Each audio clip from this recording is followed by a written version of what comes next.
You're nothing without this company. Where else would you go? Bryce leaned forward across the desk, his platinum watch catching the light as he pushed the severance papers toward me. $22,000 for 6 years of work. The insult stung worse than the number. I'd stayed until 3 a.m. for 3 consecutive weeks to save their third quarter finances. I'd rebuilt their entire supply chain management system that reduced waste by nearly half.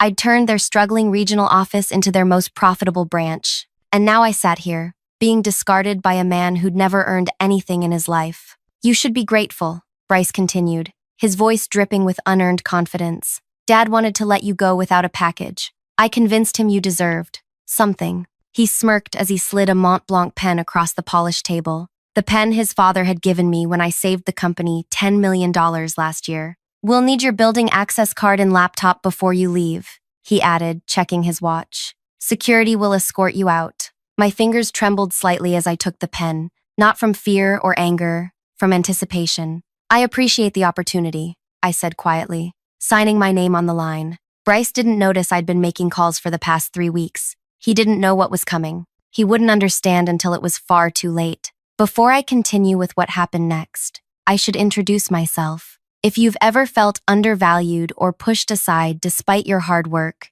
you might recognize yourself in this story. Take a moment to like this video and subscribe to hear more stories of corporate justice. Trust me, you'll want to see how this unfolds. My name is Aria Bennett. I was the head of operations at one of the largest supply chain management firms in the Northeast. Not the most glamorous title, but I was the person who made sure everything worked, the invisible engine keeping the company running, while others took the spotlight. I joined fresh out of business school with a radical approach to vendor management that nobody wanted to try. Nobody except Robert, the CEO, who recognized talent when he saw it. He gave me a chance when his board said no. Within 18 months, I'd proven them all wrong and earned my place in the executive meetings. That was 6 years ago, before his son Bryce returned from his extended international business development trip that everyone knew was just partying across Europe on company money. The first sign of trouble appeared during a Tuesday morning staff meeting 4 months before my termination. Everyone, please welcome my son Bryce, who'll be joining our executive team as Deputy Director of Strategic Development, Robert announced. I'd met Bryce before at company functions, typical entitled heir with more confidence than competence. But the position was newly created, and it sounded suspiciously like a major part of my role. Bryce will be working closely with Aria on the Southern Expansion project, Robert continued, not meeting my eyes. The Southern Expansion, my project, the one I'd spent 18 months researching, planning, and building relationships for. The one that would either cement our market dominance or sink us if executed poorly. I have some fresh ideas to bring to the table, Bryce said, flashing a grin around the room. Sometimes we need new blood to shake things up. I kept my expression neutral as colleagues glanced nervously my way. I simply nodded and offered my congratulations. That evening, I stayed late reviewing my employment contract, particularly the non-compete clause everyone signed without thinking. It prohibited me from working for competitors for 18 months after leaving. Standard stuff, but there was more. The clause was bilateral. It also prevented the company from hiring anyone who had worked for competitors in similar roles for that same period. A protective measure to prevent industry talent poaching that nobody paid attention to. I tucked that information away and went back to work. The following weeks became a slow-motion car crash. Bryce attended every meeting I led, interrupting with suggestions that showed his fundamental misunderstanding of our business. He requested updates that required hours of preparation, then barely skimmed the reports. This vendor relationship approach seems outdated, he declared during one meeting. Despite having zero experience with supply chain management, we should be more aggressive in our negotiations. I explained carefully why our current approach maintained quality while keeping costs down. These relationships took years to build. Aggressive tactics might save money short-term, but let's try my approach, he interrupted. Dad wants us thinking bigger. The vendors I'd carefully cultivated for years were suddenly being strong-armed by a novice. 2 dropped us immediately. The quality from others declined while they technically met contract terms. I documented everything, not for a lawsuit or dramatic reveal. I'm not that type. I documented because that's who I am. Thorough, precise, always prepared. The breaking point came during the quarterly investor presentation. I'd prepared a comprehensive deck on the Southern expansion strategy, 64 slides of meticulous research, contingency plans, and projected outcomes. I'd rehearsed for days. The morning of the presentation, Robert called me into his office. "Bryce will be handling the presentation today." I blinked, certain I'd misheard. "Sir? It'll be good experience for him. He's been working closely with you on this." By working closely, Robert meant Bryce had attended 3 meetings and asked questions that revealed he hadn't read any of the materials. "With all due respect," I said carefully, "this presentation includes complex financial projections that require intimate knowledge of—" "He's been briefed," Robert interrupted, suddenly interested in papers on his desk. "You'll be there to answer technical questions if needed." I sat in the back corner of the boardroom that afternoon and watched Bryce present my entire strategy as his own. Slide by slide, he stumbled through my work, mispronouncing vendor names I'd been working with for years. When he reached the financial projections, the part I'd stayed up 3 nights perfecting, he flashed his winning smile. "And this is where my background in international markets really came into play," he said confidently. "I identified cost-saving approaches our team hadn't considered. Our team, my work, my strategy, my future." The board applauded. Robert beamed with pride. I said nothing. That night, I made my first call to an industry contact. Not looking for a job, not yet, just gathering information. Over the next 3 weeks, I meticulously organized my knowledge. I created transition documents that appeared comprehensive but conveniently omitted the unwritten rules and relationships that made everything work. I labeled files logically but not intuitively. I resolved immediate crises but left long-term solutions ambiguous. I wasn't sabotaging anything. I was simply stopping the extraordinary efforts I'd been making for years to keep things running smoothly. When vendors called with concerns about Bryce's new aggressive approach, I soothed them professionally while making no promises. When colleagues asked about discrepancies in the new procedures, I provided technically correct but incomplete answers. I knew what was coming. Then came the morning Robert called me into his office. Bryce sat beside him, looking uncomfortable but determined. "Aria," Robert began, not quite meeting my eyes.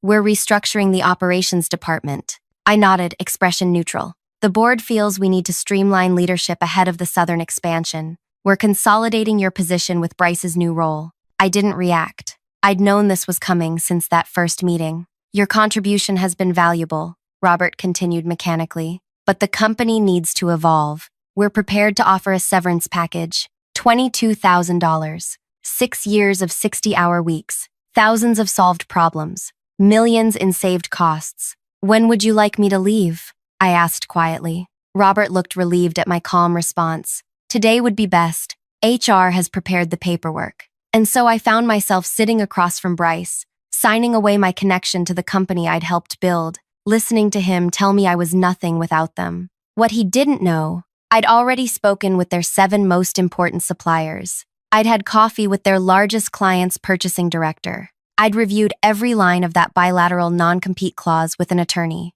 I signed the papers, handed over my access card, and walked out with a cardboard box of personal items. 3 days later, my phone rang. It was Taylor, my former assistant. "Everything's falling apart," she whispered. "The Westmont account is threatening to pull out." Westmont, their largest client, the one whose account I'd personally salvaged last year after a shipping disaster. "What happened?"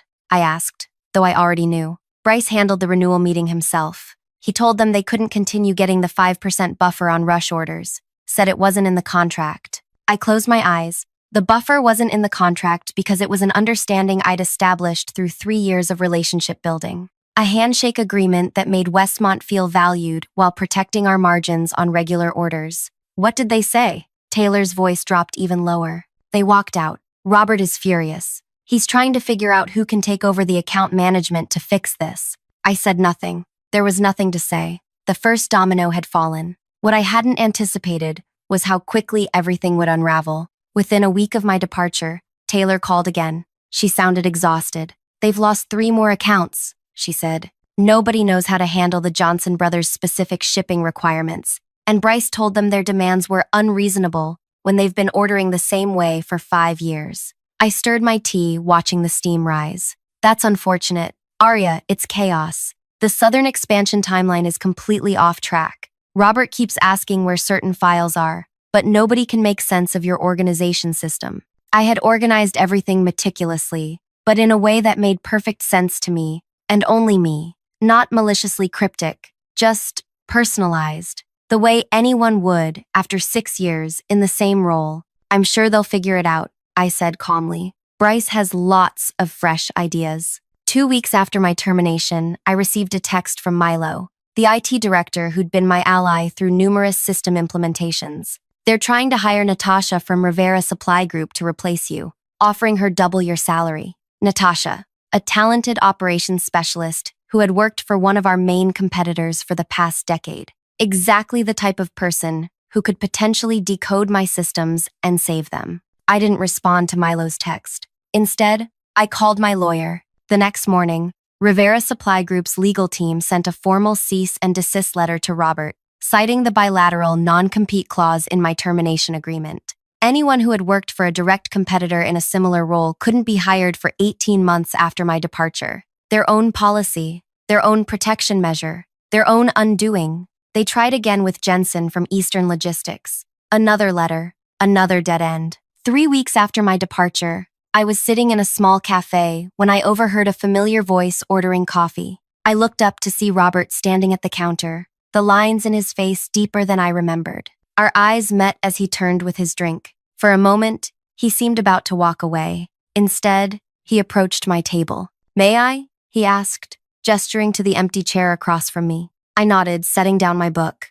He looked thinner, tired in a way I hadn't seen before. "How are you, Aria?" "I'm well," I replied simply. "And you?" He sighed, running a hand through his gray hair. "Challenging times. Westmont took their business to advanced systems." I said nothing, waiting. "You built quite an intricate operation," he continued, studying me. "Nobody can quite piece together how everything worked so smoothly under your management." I sipped my tea. "I just did my job. I think we both know you did much more than that." He set down his coffee cup carefully. "The non-compete clause is causing some difficulties with finding your replacement."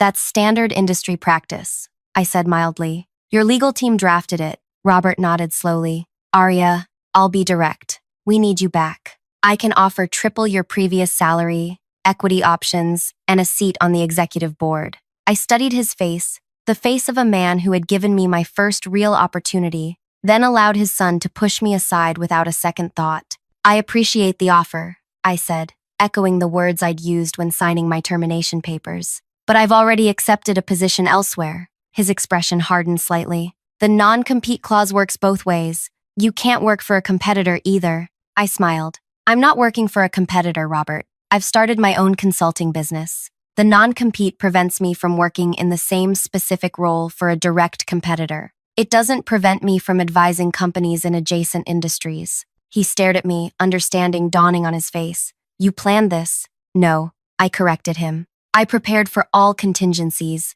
There's a difference." I stood, gathering my belongings. "I wish you and Bryce the best with the Southern expansion. I'm sure his fresh ideas will turn things around." 4 weeks after my departure, I received another call from Taylor. "Robert and Bryce had a screaming match in the conference room," she whispered. "The quarterly numbers are disastrous. Bryce blamed the poorly documented processes you left behind." "What did Robert say?" I asked, genuinely curious. "He told Bryce that he gave him a golden opportunity and he's squandering it." Taylor paused. "Then Bryce said something about how he never wanted to work with the boring parts of the business anyway, and Robert nearly lost his mind." I couldn't help but smile as I watered my new office plants. The boring parts were what kept the entire operation profitable. "There's more," Taylor continued. "The board is concerned. They're calling an emergency meeting tomorrow." "That sounds stressful," I said neutrally. "How are you holding up?" Taylor sighed. "I'm updating my resume. Several others too." By week 6,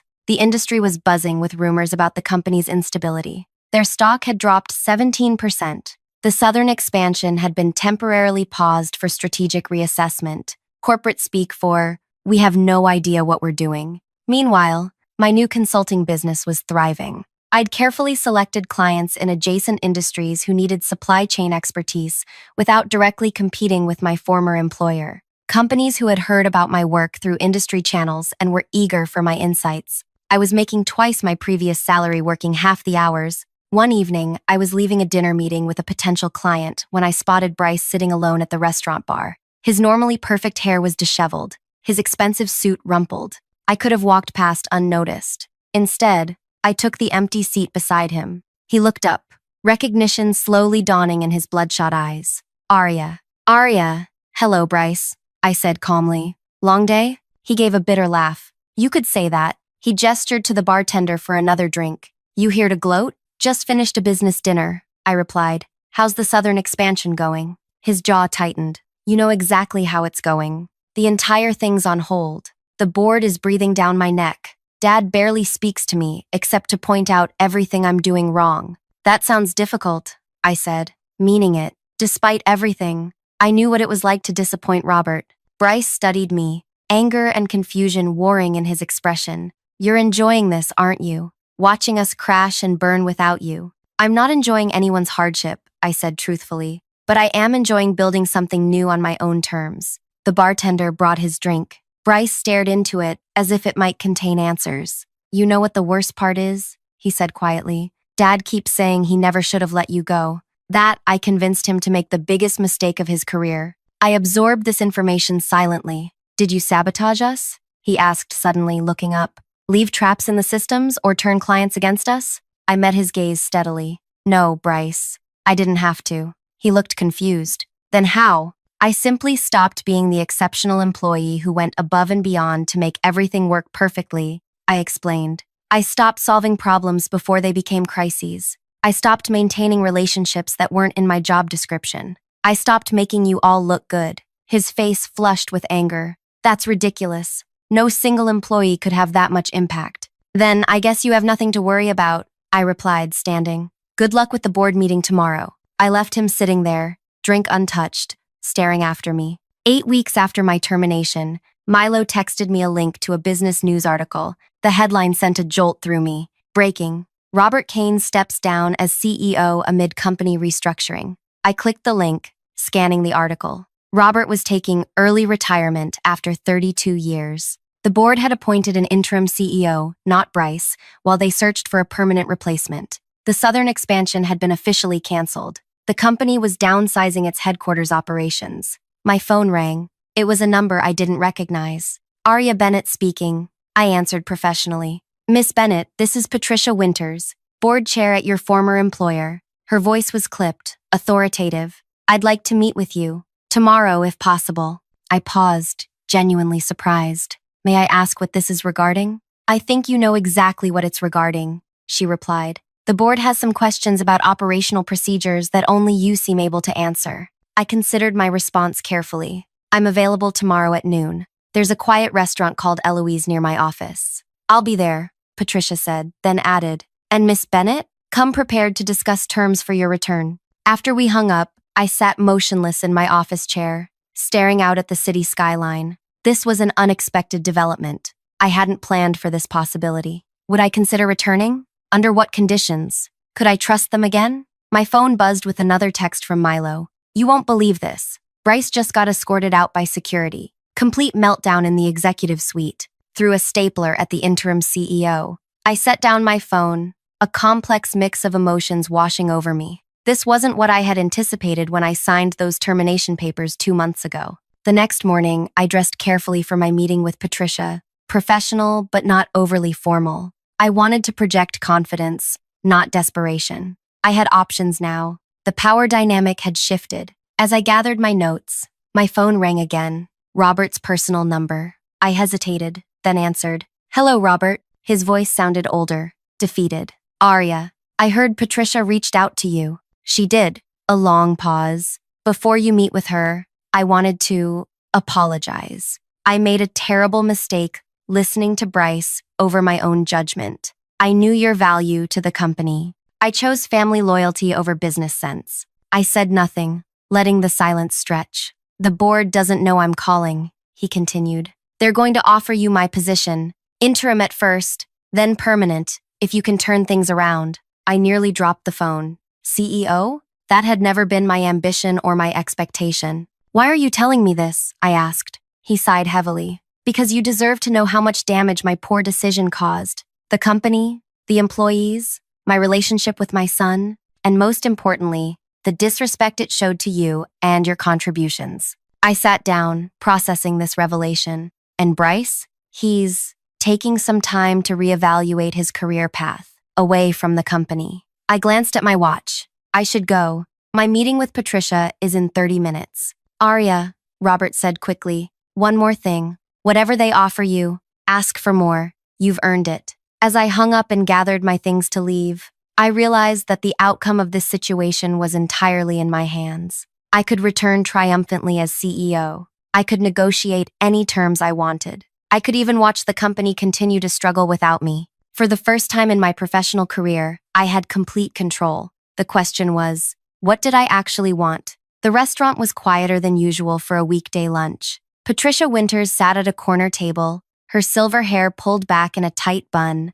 wearing a dark blue suit that radiated authority. She stood as I approached, extending her hand. Miss Bennett, thank you for meeting me. We exchanged pleasantries as we settled in, ordering sparkling water and declining menus for the moment. Business first. Patricia wasted no time. I'll be direct. The company is in trouble, and the board believes you're the solution. I nodded, saying nothing. In the 8 weeks since your departure, we've lost 17% of our market value. 4 major clients have terminated their contracts. The southern expansion is dead, costing us millions in preparation expenses with nothing to show for it. She took a sip of water, studying me carefully. What's most concerning is that no one seems able to replicate your operational systems. It's as if you built a machine that only you know how to operate. I placed my hands flat on the table. I built efficient systems based on my understanding of the business. Nothing was deliberately obscured. And yet, Patricia said with the hint of a smile, here we are. She opened a leather portfolio and slid a document across the table. Our offer. CEO position. Starting immediately. 3-year contract with guaranteed renewal options. Salary at 3 times your previous compensation, plus performance bonuses and equity. I glanced at the numbers. They were impressive. The board is unanimous, Patricia continued. We need you back. I closed the document without signing. What about Robert? Early retirement, as the press release indicated. A generous package. His reputation remains intact. And Bryce? Patricia's expression cooled. Mr. Kane Jr. is no longer with the company. His behavior became untenable. I nodded slowly, processing this information. I'll need time to consider your offer. Of course, Patricia said, though I could see disappointment flash across her face. We'd hoped for an immediate decision, but we understand this is significant. There's something else you should know, I said carefully. I've established my own consulting business.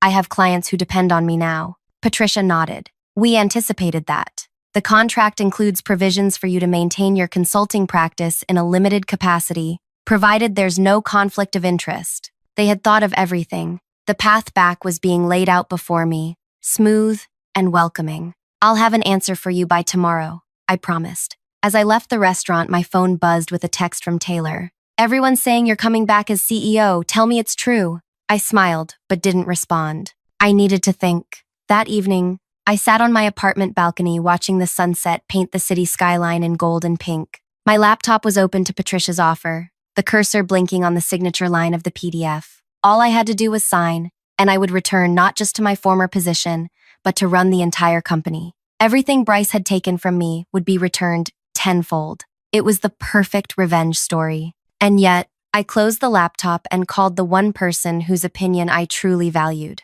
Grandma? It's Aria. I need your wisdom. My grandmother had built a successful business in the 1970s when women entrepreneurs faced even greater challenges than today. She'd sold it to retire comfortably, but still maintained the sharpest business mind I knew. I explained the situation, laying out all the facts without emotion. So, she said when I finished, they pushed you out, realized they made a terrible mistake, and now want you back as their savior. That's the simplified version, yes, she chuckled. And you're considering it because, I hesitated, examining my true motivations. Because it validates everything I believed about my value to the company. Because it proves I was right.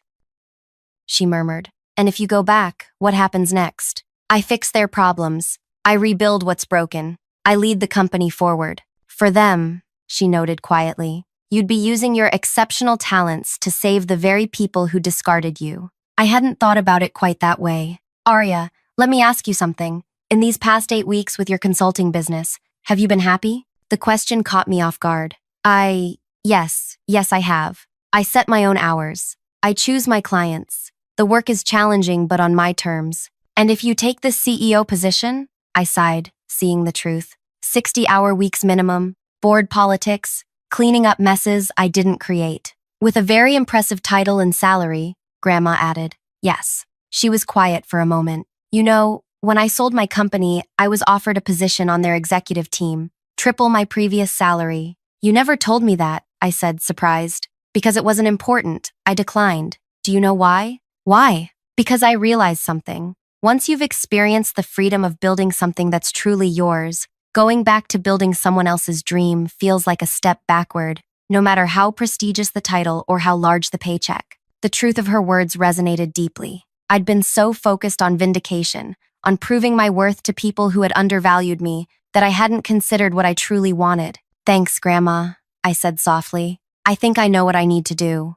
The next morning, I requested a meeting with Patricia and 2 key board members. They agreed immediately, assuming I was ready to accept their offer. We met in a conference room at their headquarters, the first time I'd been back since my termination. Walking through the lobby felt strange, like returning to a childhood home now occupied by strangers. Familiar faces lit up at the sight of me, whispers following in my wake. Patricia greeted me warmly, gesturing to the contract on the table. We're thrilled you're joining us again, Aria. The team is already excited about your return. I sat down, placing my own folder on the table. Before we proceed, I'd like to present an alternative proposal. Confusion flickered across their faces. Alternative?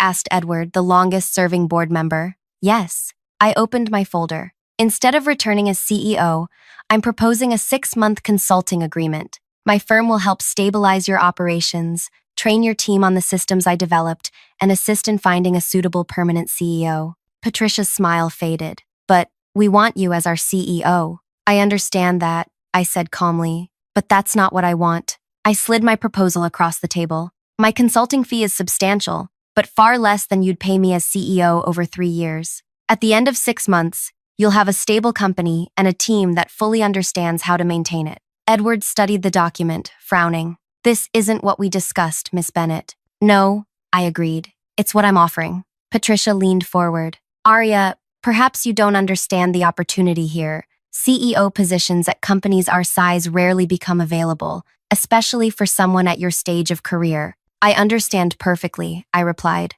but I've built something of my own now, something that brings me satisfaction and allows me to use my skills on my terms. The 3 of them exchanged glances, clearly unprepared for this response. We need to discuss this privately, Patricia said finally. Of course. I stood. I'll wait outside. In the hallway, I ran into Taylor, who hugged me impulsively. You're back. Everyone's so excited. Not exactly, I said, explaining my proposal. Her expression fell slightly. So you wouldn't be my boss again? I'd be working with the company, but not rejoining it. I clarified. And Taylor, if they accept my proposal, I'd like you to be my point person here. You'd essentially become the expert on all the systems I built. Her eyes widened. Really? You'd trust me with that? Absolutely. You've always understood the operational flow better than anyone else. 20 minutes later, Patricia called me back into the conference room. Their expressions were somber but resigned. We've discussed your proposal, she said. While it's not what we hoped for, we recognize it may be our best option given the circumstances. We have some amendments we'd like to discuss. Over the next hour, we negotiated terms. My consulting fee, the scope of work, the timeline. By afternoon, we had an agreement. I would start the following Monday. As we concluded the meeting, Edward asked the question I'd been waiting for. May I ask, Miss Bennett, why not come back as CEO? Is it the compensation? The terms? What would it take? I smiled, finally ready to reveal what they had never understood. Mr. Holland, when I was terminated, Bryce told me I was nothing without this company, that I should be grateful for the opportunity. At the time, I signed the papers quietly because I knew something he didn't. I closed my folder, meeting his gaze directly. I knew I wasn't nothing without the company. I knew the company was nothing without me. Patricia inhaled sharply. You see, my revenge was never about destroying the company or even getting Bryce fired. It wasn't about forcing Robert into early retirement or watching the stock price fall. I stood, gathering my things. My revenge was discovering my true value in a world that tried to convince me I had none. It was building something of my own while watching you all realize exactly what you had discarded. Edward's expression shifted from confusion to grudging respect. The greatest revenge wasn't coming back triumphantly as CEO. It wasn't even refusing your offer. It's knowing that after everything, you need me far more than I need you. And now, you're going to pay premium rates for expertise you once took for granted. I extended my hand to Patricia. I look forward to working with you all again, as your consultant, not your employee. As I walked out of the building that afternoon, I felt lighter than I had in years. I wasn't coming back as their savior. I was helping them as an equal, on my terms, while continuing to build my own business. 6 months later, the company was stable again. Their stock had recovered. The operational systems were fully documented and functioning smoothly under Taylor's capable management. I had helped them find a talented CEO who valued the team properly. My consulting business had grown to require 3 additional employees. I worked reasonable hours on projects that excited me. I turned down clients who reminded me too much of Bryce. The final day of my consulting contract, Robert invited me to coffee. He looked healthier than the last time I'd seen him. The burden of leadership lifted from his shoulders. "You saved the company," he said simply. "Thank you." I smiled. "The company saved itself, with some guidance." He nodded, understanding the distinction. "And Bryce, how is he?" I asked, genuinely curious. "Humbled. Working for a small startup where his name carries no weight. Learning the business from the ground up." Robert's smile held both sadness and hope. "It's what he needed all along." We talked for a while longer, not as former boss and employee, but as 2 professionals with mutual respect. As I was leaving, Robert said, "You know, when you turned down the CEO position, the board thought you were making a terrible mistake. And now? Now they realize you're exactly where you're supposed to be, as am I." I nodded, knowing he was right. Sometimes the best revenge isn't taking everything your enemies have. Sometimes it's showing them exactly what they lost, and then walking away to build something better, something that's truly yours. If you've ever been underestimated, overlooked, or pushed aside despite your hard work and talent, I hope this story reminds you that your value doesn't depend on others' recognition. The most powerful thing you can do is believe in yourself when no one else does. Like this video if you've ever had to prove your worth to people who doubted you, comment with your own story of standing up for yourself, and subscribe for more tales of finding power in unexpected places. Remember, your revenge doesn't have to destroy others. It can simply be building yourself up so high they can't help but look up at you.